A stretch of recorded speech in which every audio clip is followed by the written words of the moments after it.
is seawater getting under the ice shelves and melting from below, and that's a problem, especially in West Antarctica. But it's also a problem for the Totten Glacier in East Antarctica, and there are a lot of fjords in Greenland, so it's not confined to West Antarctica.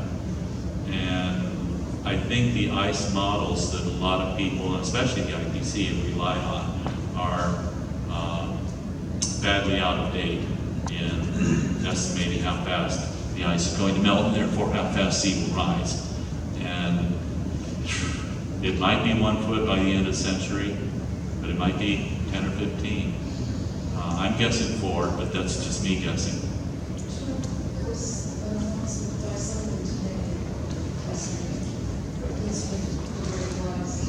I couldn't hear you. Yeah, James Hansen's paper with Eric Rignot and Mara Ruedi and 13 other people. Rignot's a really big guy in terms of what's happening in Antarctica and Greenland and the Arctic ice. I think he's made more of a name for himself there than Jim Hansen has, but yeah. I mean, that was more than that. It is. Yeah, I've glanced through the paper, I've not digested it, and it's not an area of my expertise. I've noticed Michael Mann, Kevin Trenberth, Richard Alley, a couple other people have some fairly major critiques of that paper, and what will be will be. Stu?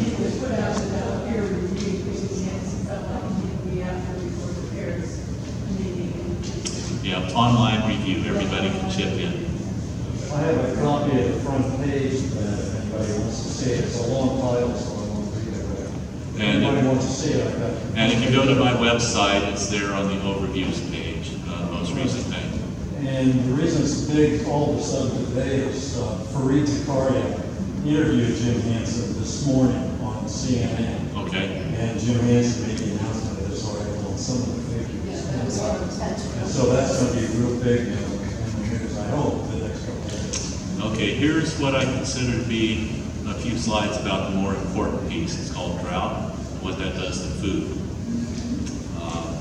Sea level rise, I think it's easier to cope with 100 feet of sea level rise than it is with cutting the food supply in half.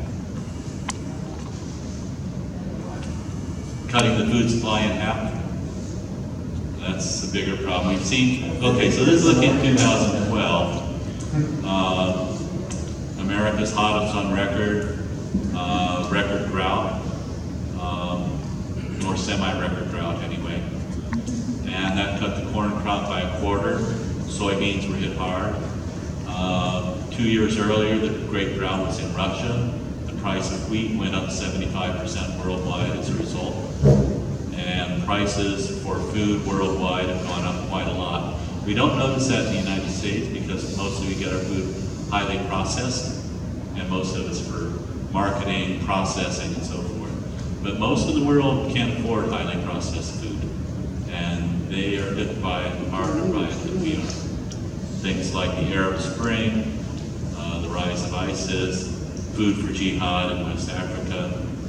There are a lot of ramifications of that, and the process is in the early stages. So this is looking at what's happened in the last dozen years. Say, well, was the United States odd, and we got hit hard in 2012? Well, Southeast got hit hard in 2007 as well. I don't know if any of you were in the Atlanta area or Chattanooga, but so we got the Amazon once a century drought in 2005. Europe's been hit twice in the last 12 years by bad droughts. They're having record temperatures again this year in many parts of Europe. Argentina, China is getting their worst drought, and just about their worst drought in 2 centuries. Australia, the worst in basically 1,000 years.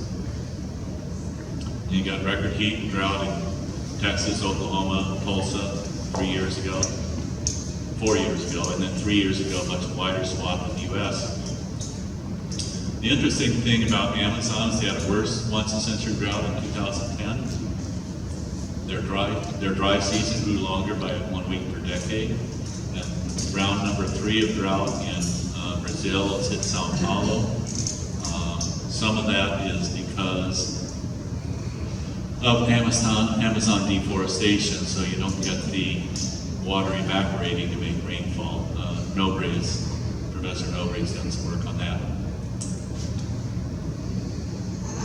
So the basic message here that I see over the last decade, once a century droughts are now happening once a decade. This is what David Ryan had to say, but he was looking farther out, and once a century droughts were happening every other year by the time we get DSCN02. That's my epiphany moment 26 years ago.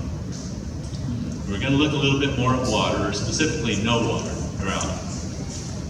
Deserts are growing in China. Not all of that is drought related. Some of it is bad land use policy. They did some of that in the Soviet Union back in the 50s and 60s. Groundwater withdrawals, some of you have heard of the Ogallala Aquifer. And there's also a southeast aquifer that may have lost more water, and it covers a lot of eastern Arkansas and much of Louisiana, lost more water than the Ogallala. There are aquifers, however, in the U.S. that are gaining it. That certainly does not include California, though. Mostly up around where we are.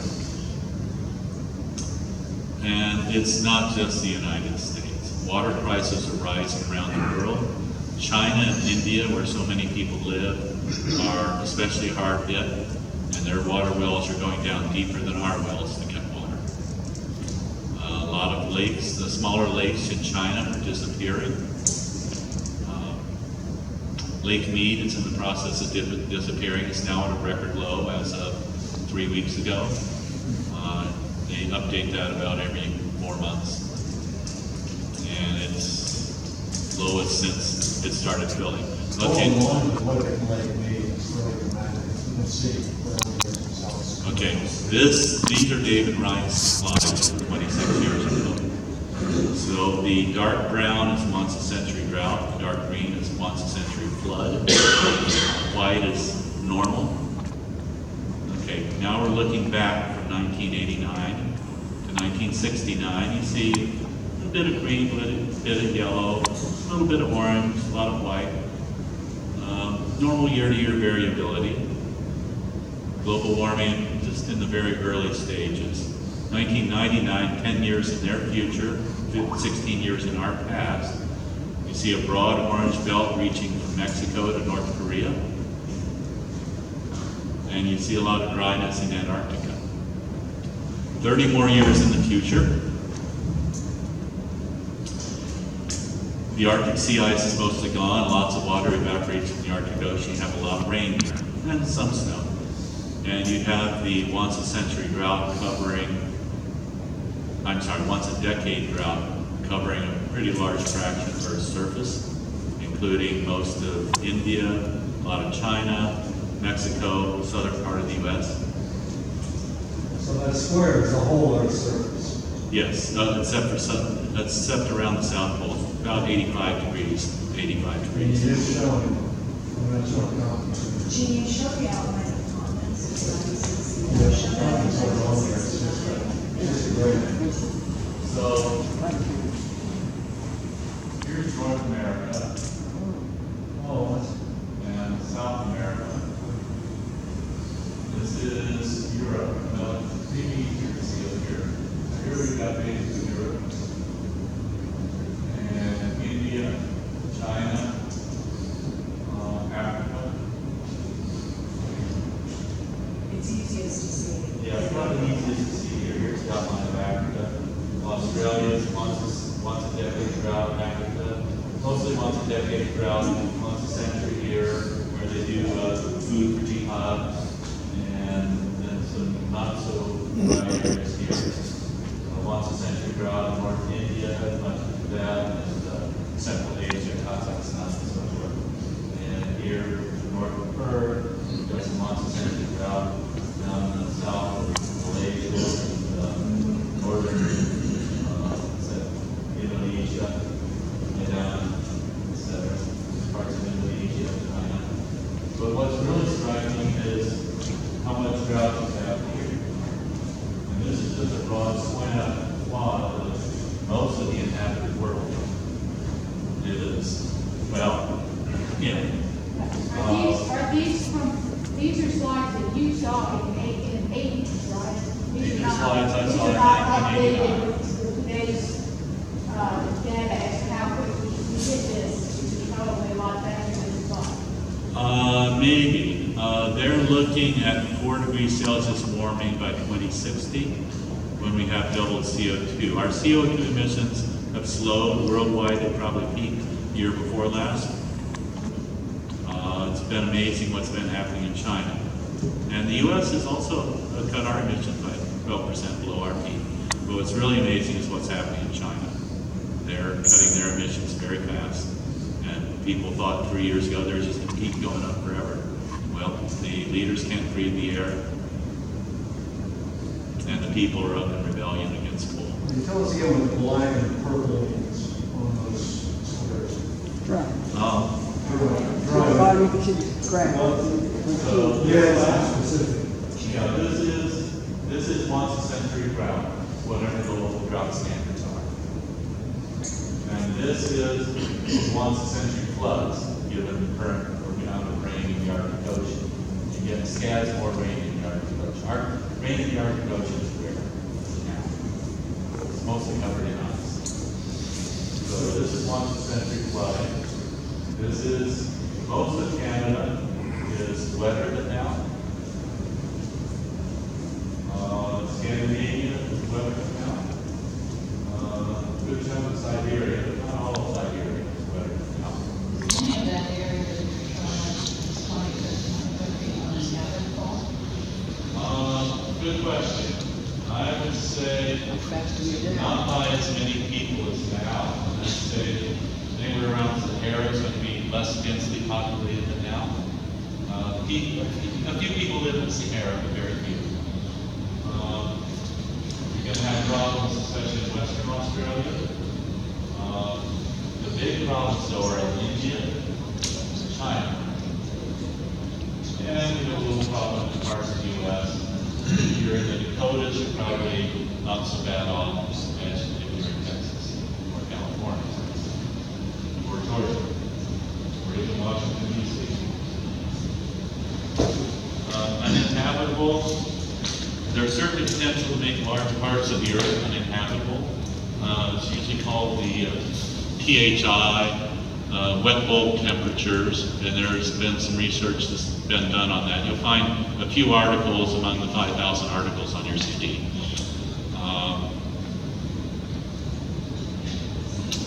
People are pretty good at creating their own mini environments, like air-conditioned houses, but it's not really something we want to do. We're going to take a look at the same data now, but in time series instead of maps.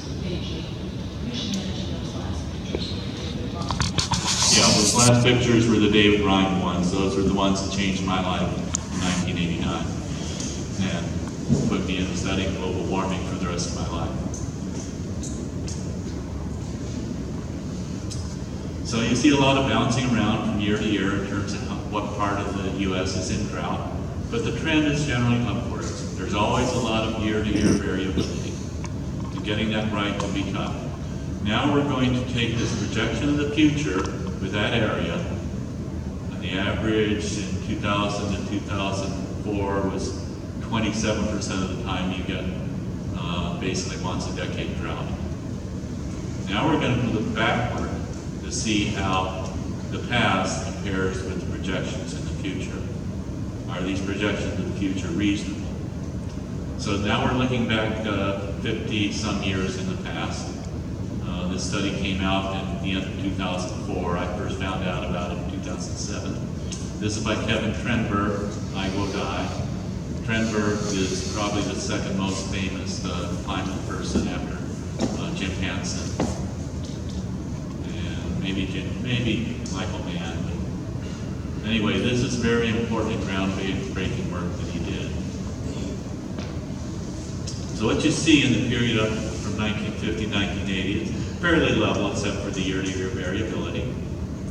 And basically you got what could be called once-a-decade drought.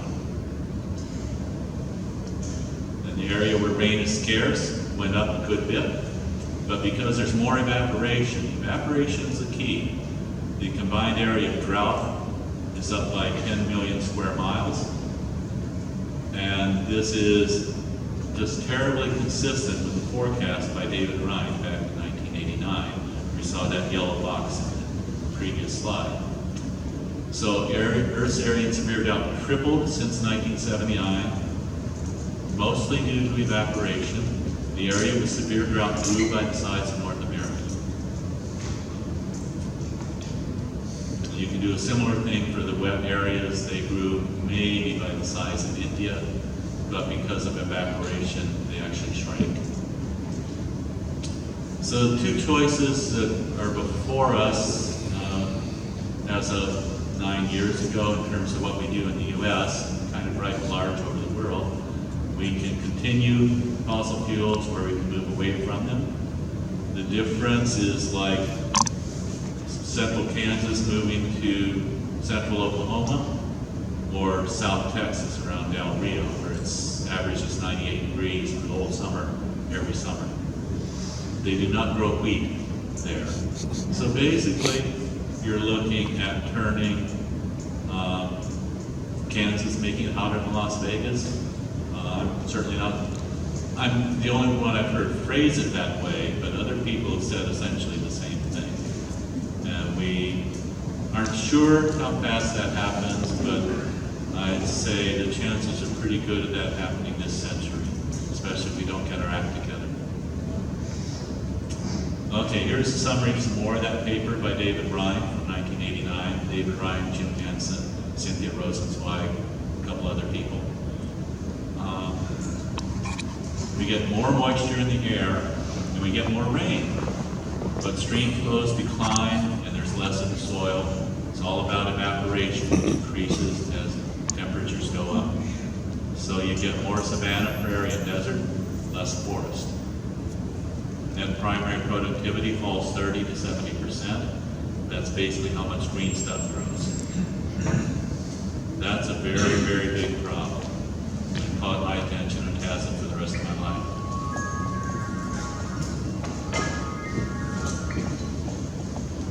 Give me my presentation.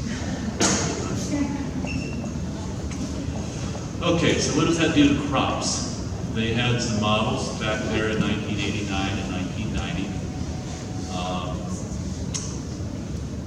Crop yields fall 30% with the NASA model, average across corn, wheat, soybeans in the various regions. NOAA model, National Oceanic and Atmospheric Administration, crop yields fall 50%. Now, it doesn't include CO2 fertilization, which is helpful initially until they run low on something else, most often nitrogen, but might be low on phosphorus, potassium, etc. It's a lot of micronutrients in the soil. So there is CO2 fertilization, but its effects are actually pretty limited because there are many limiting factors, not just CO2. Okay, here's summarizing a bunch of empirical research.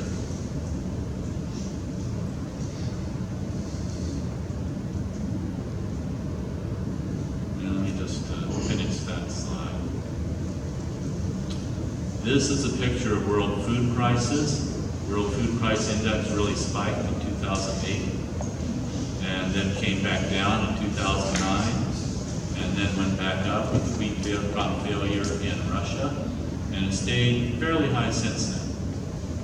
What this does is more malnutrition and starvation, food riots toppling governments, Syria very much included. They're having a lot of the same trouble in Iraq, and they're having it in Iran, where droughts are getting considerably worse. How much do you think the land for biofuels idea contributes to that?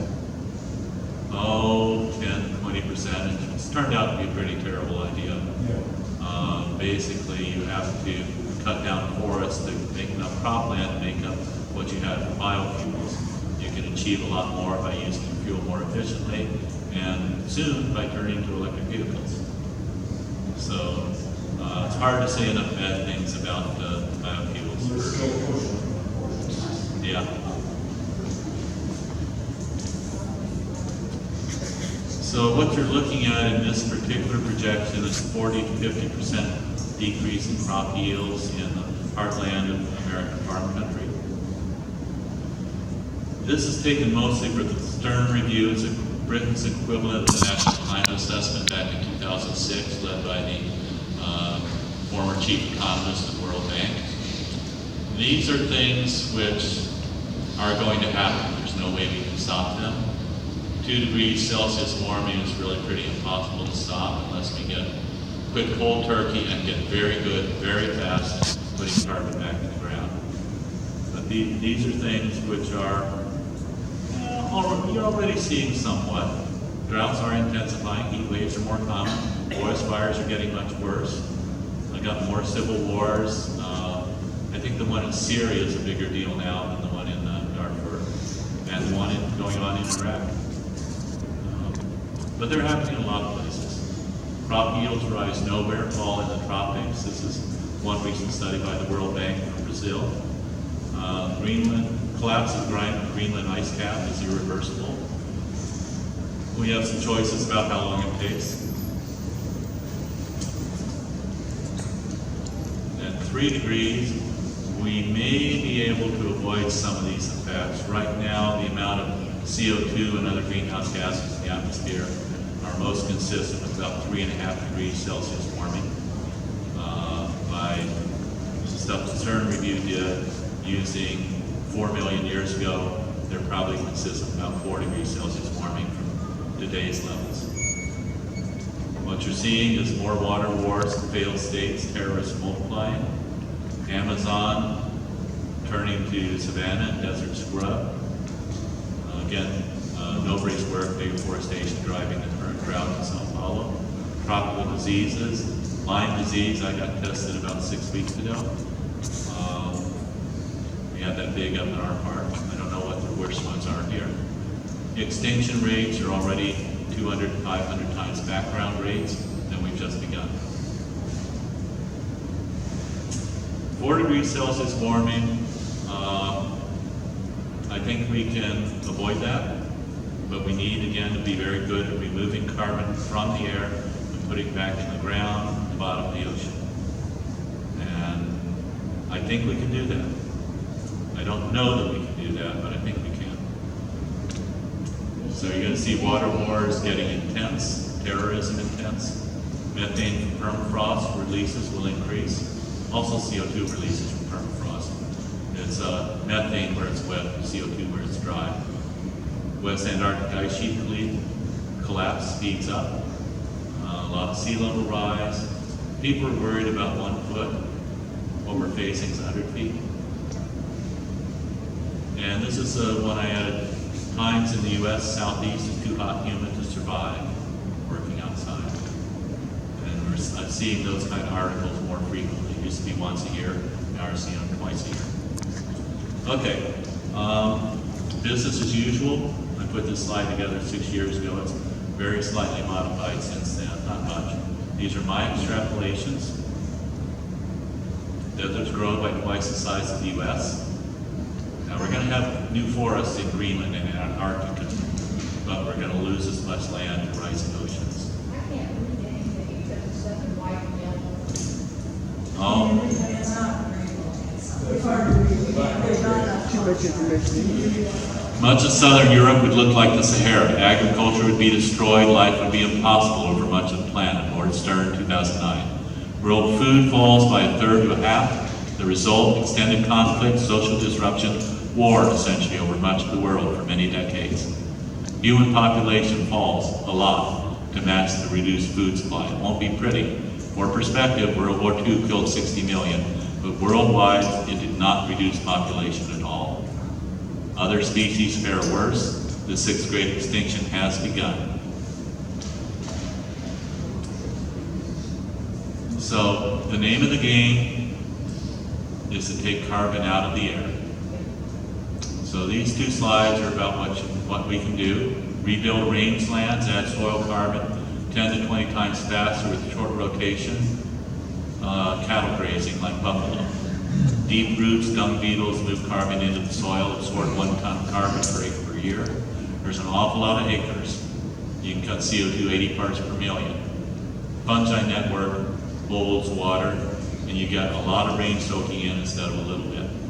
Farming on your wetter lands done right can add a similar amount for $20 to $100 per ton of carbon. Rebuilds soil organic carbon matter from 1 to 3% now to 6 to 10% before farming. Increase your humus, your fungi network that feeds your tree roots, hold water for many months. Biochar, that's gained traction recently. I think there's a smaller potential there, but it's very good. Rock weathering has been going on for billions of years. Speed that up. Increase the surface area of rock dramatically. One is dust. The second one is towers of gravel. How much that costs? Just 2 months ago, I saw the first numbers, $5 to $63 per ton of CO2, which is the same ballpark as you get from farming and grazing. Other methods, farming the ocean, add iron filings to parts of the ocean. They've done experiments on that. Only 1 out of 8 experiments worked very well. It's hard to control the oceans. So, and there are a variety of problems. I can tell you much more afterwards if you wanted. But to say there are problems. There's also potential there. I wouldn't rule it out. Plant trees. I think the potential there is much more limited. Trees need moist soil. Soils will have less moisture, not more. So there are select places where tree planting can help, but I think as an overall solution, it's probably number 6 on the list. I wish I could say better about it because I love trees. Permafrost holds 3 times as much carbon per acre as tropical rainforest. It also holds twice as much carbon as our atmosphere. So that's the time bond. The other one, number 8, has been just barely heard about it. Not much work has been done on that. It's a little bit more than theoretical. Don't have any